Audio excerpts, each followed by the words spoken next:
If there is one thing these writers do know, one thing, they don't know anything else anymore, but they do know the one thing: how to write an episode so that it ends on a cliffhanger that makes you want to see the next one.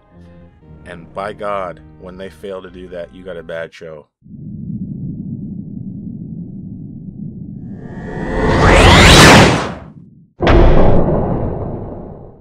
I couldn't help but notice that y'all were commenting and viewing the last Picard review. It's fascinating to see just in real time the drop off in interest for Discovery. I can see it on my own channel. I don't mean to deride anybody about it. It's just interesting. Like, I did 1 million Discovery reviews. No one, low viewership, low comments. And then Picard came back, and high viewership, higher comments. It's just sad, you know, to see something just drop off like that.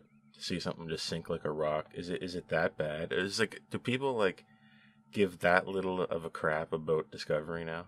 Like, are we that far past caring about it? Like, it's awful that like Picard came back for season 1. It was a disaster. An unmitigated disaster, as they say. And then it's back again. You know, you're just going back into that terrible relationship you had. You're going back to get battered again by Picard, and people are watching the reviews again. Like, isn't it weird? Like, I'm not gonna put anybody down for giving up on Discovery. Like, I wouldn't care if it just was canceled today. I wouldn't care, right? But it's just interesting to see something die in real time, right? You don't often really get to see that anymore, in terms of television shows, especially with Star Trek. Star Trek had a fantastic track record of longevity, of shows lasting for many and many seasons, like 7 seasons per show, 3 shows in a row, huge number of seasons, number of episodes, big seasons too. We weren't doing these 10-episode seasons back then. Now we're doing these short seasons where it feels like nothing happens and nobody cares. But so they trotted out Picard, and was it an act of desperation on behalf of, what do they call it, Bad Robot, Bad Secret Hideout, whatever it is, you know, that the production company behind these shows, why they all feel so similar. I will say that so far it is obvious that Picard is cut from the same cloth as Discovery in regards to their tone, their writing, the cinematography, graphic design, and what have you.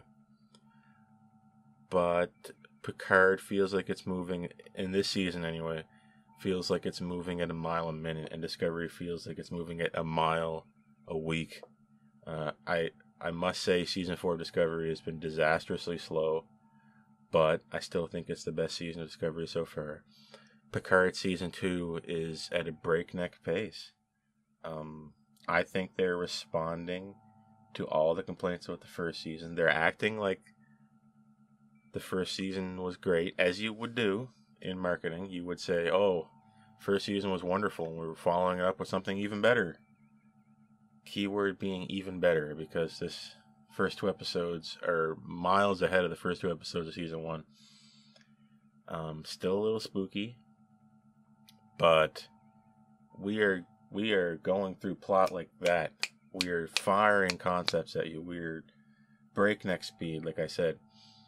And I just can't help but wonder what's going to happen for the rest of the season. Are we going to hit a point where it slows down to a crawl, and if we just go into Discovery mode? That's going to be nasty. On the other hand, not to turn this into just a general news and preview video, we did have the Strange New Worlds trailer. It looked alright. I don't know why the shuttle looks so different. Again, we're going back, we're retreading the idea of creating tragic characters with a lot of emotional baggage in order to make them feel fake deep. We've seen Pike retired and then be called back into service because he's all mopey because he knows the future where he's going to die. I mean, it's not the worst thing ever, right? I mean, it's not like we're retreading a character that we know well, like Picard. We're retreading a character that we don't know everything about, like Pike. So, we'll wait and see. But that's beside the point. This is Picard, Season 2, Episode 2, Penance. And we have the return of Q in full form. And may I add that John Delancey has not missed one beat since the end of TNG. He is hitting the ground running. It's like nothing changed. It's like not a day went by. Par for the course for a being like Q. But, as you'll note from his performance here, while really good, also denotes a feeling of anger, perhaps sadness, because Q, in this episode, as Picard mentions, is ill. It looks like there's something wrong with him. He acts up a little bit. He does things he wouldn't normally do. He slaps Picard. He gives Picard a bloody nose.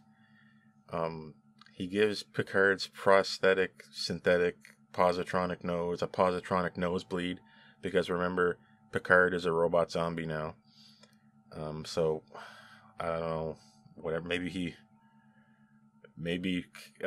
even if he doesn't bleed, it wouldn't matter because Q can just make him bleed by putting the blood there. There's a lot of weird inbuilt reasons why that could make sense, and a lot of good reasons why it wouldn't, perhaps. Damn you, Q. What are you doing here? This isn't my world. We are not in the mirror universe. Q rescued us from the explosion of the Stargazer. He brought us to what appeared to be in the mirror universe, but unfortunately isn't. As we all know, the mirror universe, at this point in time, late 23rd, 24th century, 25th century, we're going into now, excuse me. At this point in time, if you saw the mirror universe in DS9, humans aren't doing too hot at this point, so we wanted to have powerful humans for this excursion into an alternate timeline. So we couldn't use the mirror universe. We wanted our cake and eat it too. So we had to create an alternate timeline that is just our timeline but different. That's why I was hoping the painting on the wall was the ISS Enterprise, but it was the CSS World Raiser. Yeah, I don't know. So this is the Confederacy of Earth, as opposed to the Empire of Terran Empire, as it were. Everything you can imagine is backwards. We are straight up in the Twilight Zone here, boys. And Q makes no bones about it and says, "You're no longer in yesterday's Enterprise," name dropping my favorite episode of TNG. What am I supposed to think about that? Other than the fact that it put me in the mind zone. It activated my mind circuit to look for other name drops from other Star Trek items, like shows and movies. And they did say Insurrection once, and I was like, oh, Insurrection. I know that movie. Even though it's just the word Insurrection. It just tipped my ear to it. The fact that I saw somebody say yesterday's Enterprise. I was looking for verbal references to things for the whole episode. Maybe I'm crazy. Q is... Normally I would say that this is just poor writing on behalf of the cadre of writers that these shows have. Taking a simple explanation for something, burying it under many layers of abstraction, and calling it deep. But then again, Q always had a flair for the romantic in that regard, so I'll throw them a bone on that. I'll excuse Q's dialogue for being meandering for the sake of it being Q. Suffice to say, we are in an alternate version of our time, okay? Something has changed in the past. We are now in totalitarian Star Wars Empire future state.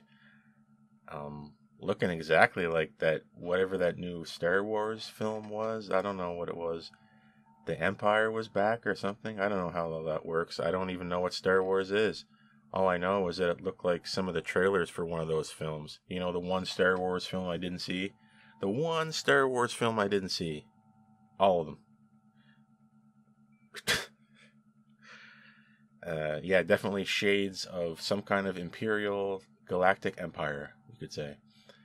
Because we don't really have a lot of original ideas. So everything is draped in red and black. I mean, if we wanted to do the mirror universe, we couldn't do it because of the time we're in. I mean, maybe it would have been cool to see something that was kind of the opposite in the mirror universe. Like, remember how in Enterprise, Daniels takes Archer back to that destroyed future? Maybe it would have been cool if we went to, like, the Mad Max future, to reference another film franchise, and we're in the alternate future and everything is just a bombed-out hellhole and we're in a desert and stuff. Maybe that would have been cool. And then we had to go back in time to fix it, but writers tend to stick to what they know. They tend to stick to what they know, and if they can mine stuff from previous episodes and change it around a little, they're going to do it. So what we have is our not mirror universe. Okay. So Picard is General Picard, and he's some type of war hero type character. He looks around in his little war museum. Captain Lorca, anybody? Remember in season 1 of Discovery when Lorca had all these prizes of battle, like different weapons and skulls and stuff? Picard has the same thing. He has Gul Dukat, his head, General Martok. He has a Ferengi who you can see its ear bones. I don't know. I've never dissected a Ferengi, but I ain't never seen nothing with ear bones until today. So that's all not fine and not dandy. Q is making Picard feel as though it's his fault. This is your problem. You did this. You should feel guilty. Although we know, Q knows, and Picard knows, that this is not his past, because he is Picard from the good future. So, I don't know, we're just trying to we're just guilt tripping him now. We're just guilt tripping Picard into feeling bad for this, even though it doesn't make any logical sense. Apparently, from Q's dialogue, this is somehow his fault, this future. I don't know. Although, we find out later that one change in the past has altered the timeline to be the way it is now. Catching up with their other characters, they've all mysteriously woken up in different places, not in different bodies, but with different minds than they should have at this time. We are taking our characters from the good timeline, transporting them into the bodies of their same counterpart from the bad timeline. Kind of like a weird episode of Quantum Leap. If you remember that show. Maybe you don't. Seven, or Annika Hansen, her human name, is the president of the Confederation of Earth. Fascinating. Rios is a captain of his same ship, the La Sirena, and they're battling Vulcans in space somewhere, as you would, as the not mirror universe. Raffi is some type of agent hunting down alien dissidents, one of them being Elnor, the Romulan. And Jurati is kind of the same person she was in her own timeline, a scientist of sorts.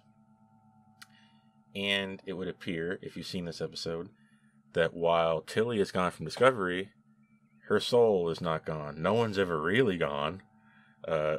Tilly's spirit has migrated into the body of Jurati, and we're just watching Tilly again. The embarrassing, socially awkward, annoying character. It's Eradication Day on Earth, and we're celebrating the destruction of the final Borg, which is the Borg Queen. The president, 7 of 9, is going to be giving a speech on stage, and Picard, General Picard, is going to be executing that Borg. Okay. So where comes the plot? Well, you see, Elnor, in another scene, has been caught by Raffi. But Raffi's like, hey, baby, how's it going, honey? Don't you worry, child. I'm going to make you feel like you're safe. And I don't know why she's talking like baby and honey to Elnor, but it's not that bad. It's kind of cute, I guess. And Raffi says, I'm taking this one for questioning. And then Elnor and Raffi are off to meet Picard and Seven of Nine at what appears to be the presidential palace, perhaps, of the Confederacy of Earth.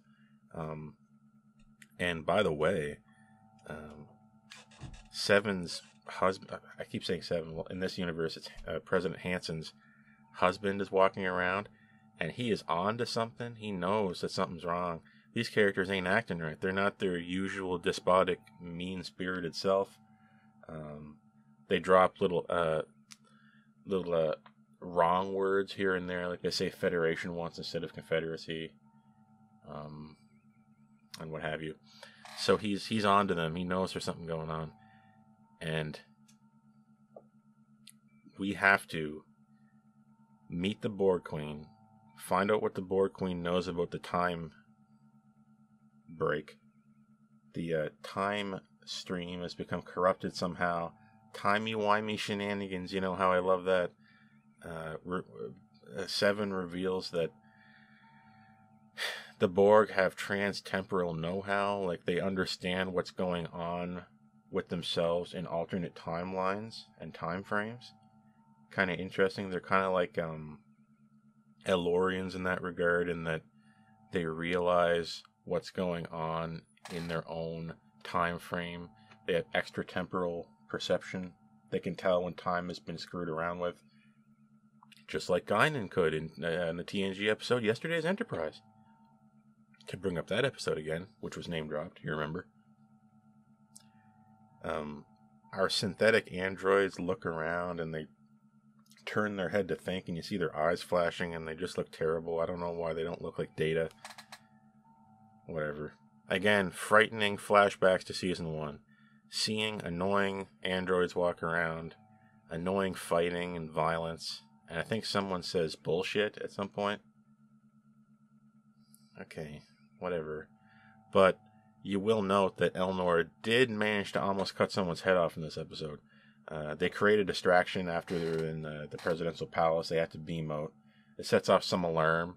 They're trying to take the Borg Queen back onto the La Sirena to adapt it for time travel purposes. Alarm. Eradication Day is going on. Security is heightened. We can't beam out. And as you do in Star Trek, one of our characters has to modify a comm badge to try to talk to the La Sirena, and then Raffi has to hack the shield system so we can open a hole to beam out. It's very Star Trek. I'll give it that. We'll do this, you do that, while I'm doing this, and then we're gonna do some technobabble, and then we're gonna get over the situation. Par for the course. But you will note that Elnor finds a way to almost cut someone's head off. Elnor is creating a distraction, fighting these Confederacy security officers, and he's slashing at them. One of them throws like like a ninja star or something. I couldn't really see it. Elnor rips it out of his body and then starts slicing the guy with it, and just cuts his throat, having a flashback to the good old days where he killed people to make a living. Raffi says, "Show off." And then you can see Elnor smiling just for having killed these people. Again, there's the shadowy specter of season 1 creeping back in to just give me the willies. Really gives me the jaggies, as it were. So we do end up creating a hole in our shield matrix above this building. We do beam out. Picard has to distract the audience by pretending he's about to shoot the Borg Queen because this is Eradication Day. You'll note that Picard mentions that the public execution is barbaric, and then one of the characters says, "Oh, by your hands, you're the one who's supposed to do it." Not unlike Picard did in the real timeline when he broke the spine of one of the Borg Queens himself. Maybe this is the return of show Picard. Maybe this is TNG Picard and not movie Picard. Because I think movie Picard would be happy about shooting this Borg Queen, right? Because he hates the Borg.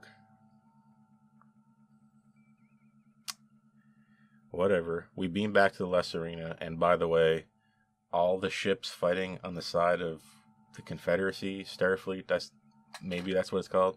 They all look like copy-pasted Les Arenas. Again, not unlike Season 1 Picard, where we just took one ship, copy-pasted it a million times, and called it a day. They're all the Les Arena. And it's every bit as ugly as it used to be, baby. That ship looks like it can be from any TV show.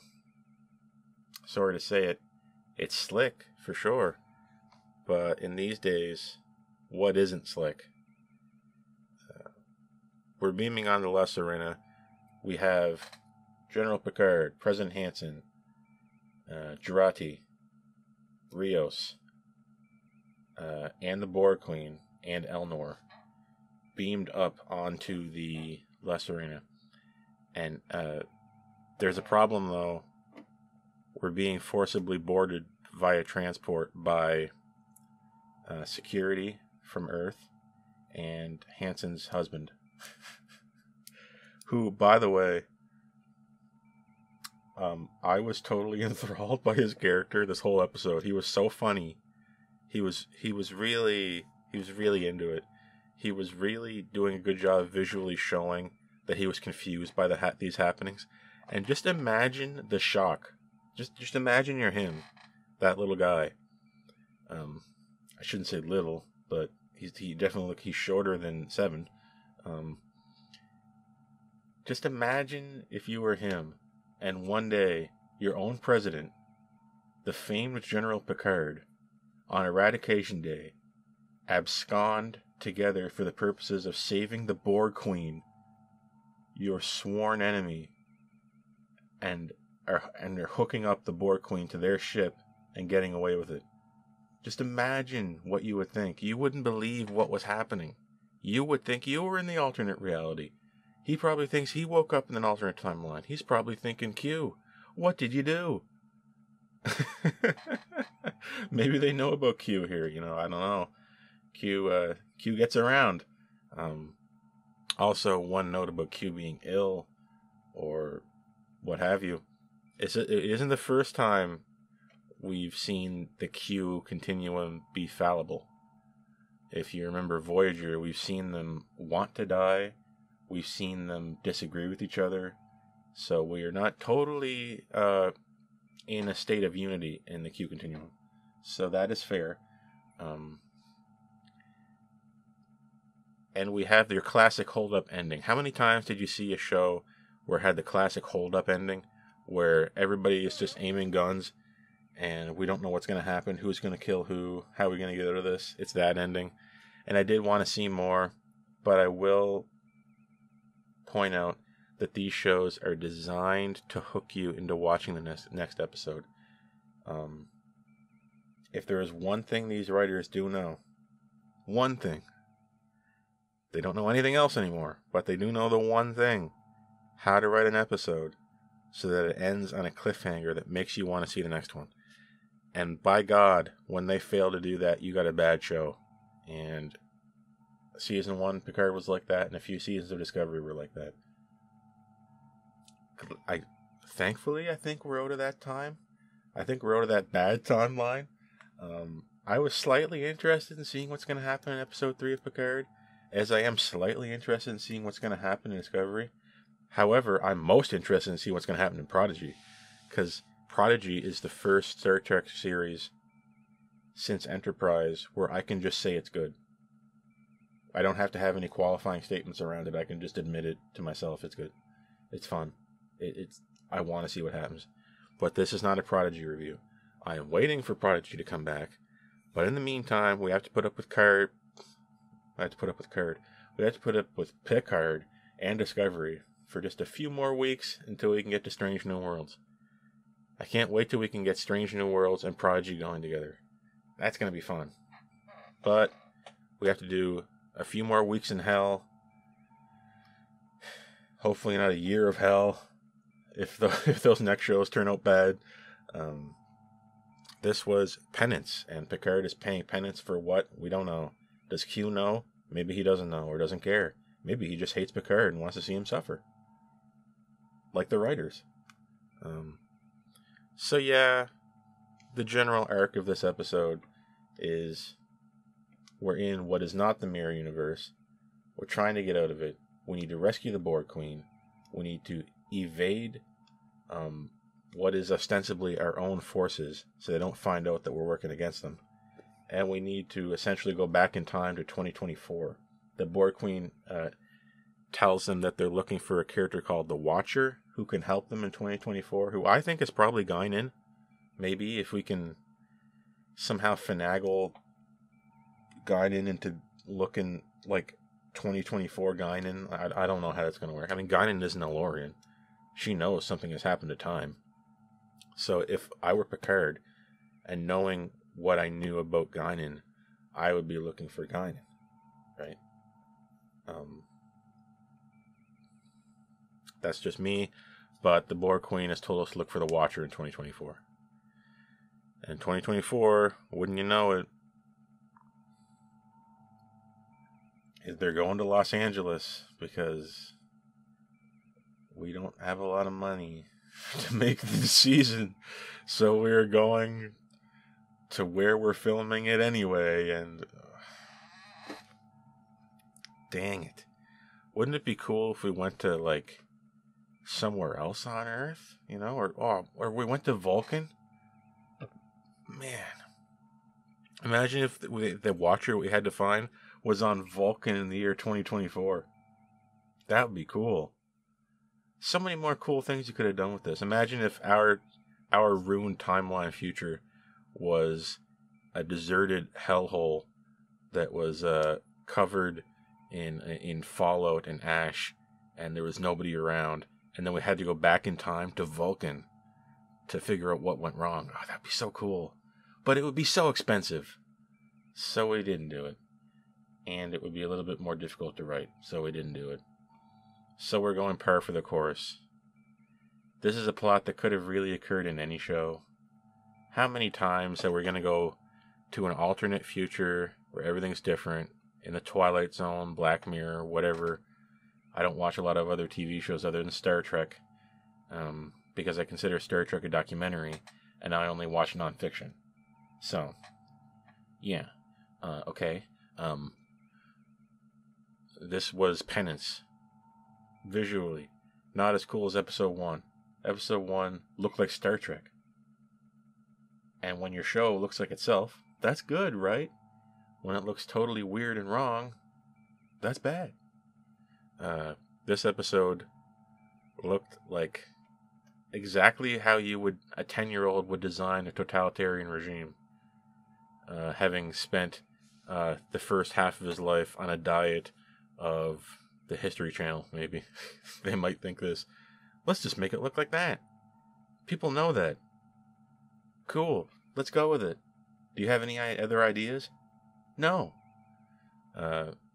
Audio. We're using the TNG theme a lot, and some interesting uses of the Picard show theme in a different motif and in a different key to give it a different feeling. I like that. That was pretty cool. Lots of interesting voices over intercom. An interesting soundscape in this episode. Again, visually ugly, but what do you do? This episode is mostly not in space. The La Sirena, copy-pasted a million times. It's hideous. It's as hideous as it was in Season 1. It's worse now because it's brown or black or something. Ugh. Here's hoping we can just completely tie up this time travel plot in 2 episodes or 3 episodes more and then go right back to the future and have a good time. I can't see that happening. Philosophically, what is there to say? This ground has been tread upon by many past episodes where we went to the mirror universe and saw how things were different there. I know this isn't the mirror universe. Okay, this isn't. So don't get on me for that. I know this isn't. But in terms of what you're exploring philosophically and what you're exploring in terms of how would things be different? How would I act in a different situation? You know, that old question. it's been answered in many a Mirror Universe episode. It's for intents and purposes, this could be considered a Mirror Universe episode, even though it isn't. This is an alternate timeline, bad future episode. And I didn't really experience anything challenging philosophically. We're retreading old ground. We're very much, in these first 2 episodes, moving the plot along. This is a plot-driven show. It is not a show driven by questions of morality or questions of philosophy so far. Maybe it'll turn out to be in a few or more episodes. But so far, I'm just seeing us move the plot along to get to that end goal. At the end of the day, this episode is mostly a take it or leave it. It's worse than the first episode of this season, which is what I expected. But it's not the worst. We're hovering around Discovery levels right now. I'm going to have to go 5.5. We lost points for some needless violence. Elnor is trying to cut someone's head off again. Ugly synths walking around. Not synths, androids. I have to remember the real name for these things. Androids walking around. And we're going back. We're retreading old ground with regards to Mirror Universe concepts. It is what it is. Star Trek being held down by just nonsense, really. So that's why I'm going 5.5. It's a little bit better than nothing. It's a little bit better than I would feel having not watched it. That's all I can really tell you. That's what a 5.5 means to me. A 5 means I don't feel worse or better ever having watching it. Right? So, 5.5. It's a little better than nothing. The majority of season 1 of Picard was hovering around the 2 to 3 range, which actively made me feel bad. This, however, did not. That's penance. See you guys in the next episode of Discovery. If anyone's going to actually tune in to watch the review for that. I mean, is anyone going to watch it? I have to. And I'm Lieutenant Mark. I'm General Mark. And I approve this message. See you guys later, soldiers.